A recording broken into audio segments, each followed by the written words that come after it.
where are you now? If you're sitting at your desk, you're in one of the worst possible places to get creative. Why is this particular spot so bad for creativity? It's full of distractions and routines, not an obvious breeding ground for inspiration and innovation. That's why we have our best ideas in the shower or in the pub or doing the ironing. Ideas like to come to us when we're doing something else.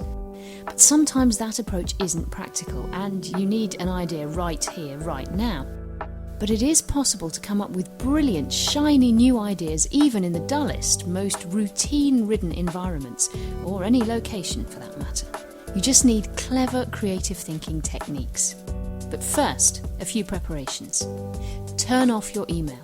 No, not just on your computer. Turn off your phone, your Twitter account, your Facebook page, your Skype status, and leave them turned off. Spend the first few minutes getting your head into the facts of what you are doing. By reacquainting yourself with the task at hand in the few moments after you've disconnected your distractions, you are priming your mind for real, uninterrupted thinking. With no distractions to flick between and some dedicated time on your project, you can think and visualise clearly.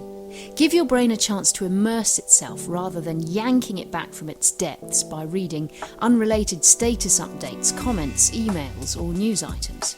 Sound simple? Try it for 2 hours without cheating. Write an out of office if you're worried about missing something. People will understand your need for creative focus. Tune in and tune out. Put some headphones on. You don't even need to listen to music if you don't want to. The simple act of sitting at your desk with headphones on will prevent people from interrupting you. If you do want music, think hard about what music. Not the same old playlist you have been commuting to, showering to, running to. Try something you haven't heard in a while or a completely new album. Better still, try something you wouldn't normally listen to. Be aware of the calming or energising effects the tunes or lyrics are having and change your track accordingly. If you're distracted by lyrics, choose instrumental tracks.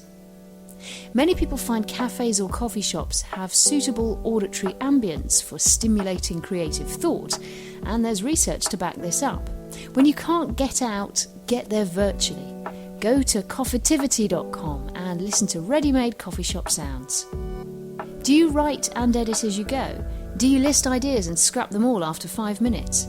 This is self-defeating and you will be making yourself very aware of your failed attempts.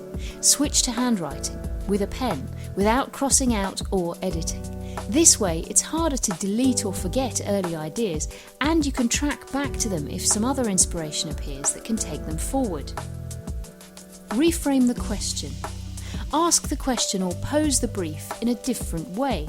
Ask yourself questions to start the ball rolling, such as who, why, what, where, when, and how.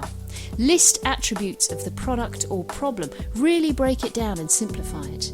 Look at feelings and emotions triggered and what meanings people attach to it. What assumptions can be challenged? For example, instead of asking, how do we get young people who dislike sport to do more exercise, ask, what type of exercise doesn't even seem like exercise? Push boundaries. Let an idea come naturally and then imagine it bigger, brighter, louder, upside down, in another town, country or dimension. Don't limit yourself. This can be a quick way to break out of old patterns. Another way to do this is set your problem within the context of a different industry and imagine how that industry, with its different sets of specialists and experts, would tackle it. For example, if it's a customer service issue, think how a utilities company could better tackle it. Or the same problem posed to your favourite restaurant or to the flight attendants on that really scary journey you made.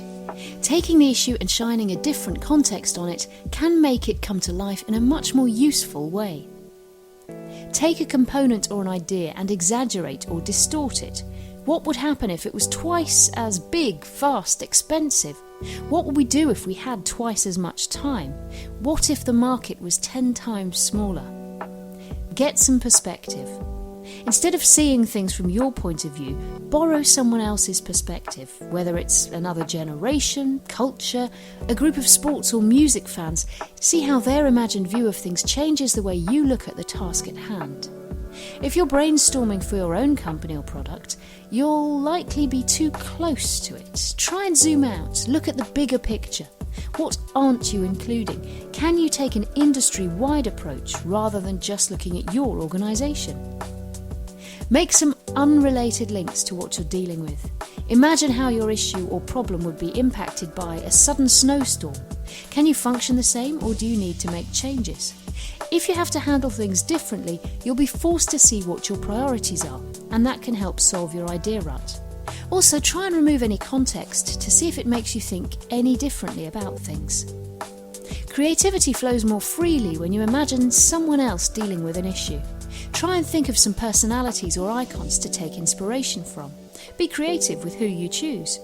What would business Jesus do when faced with your problem?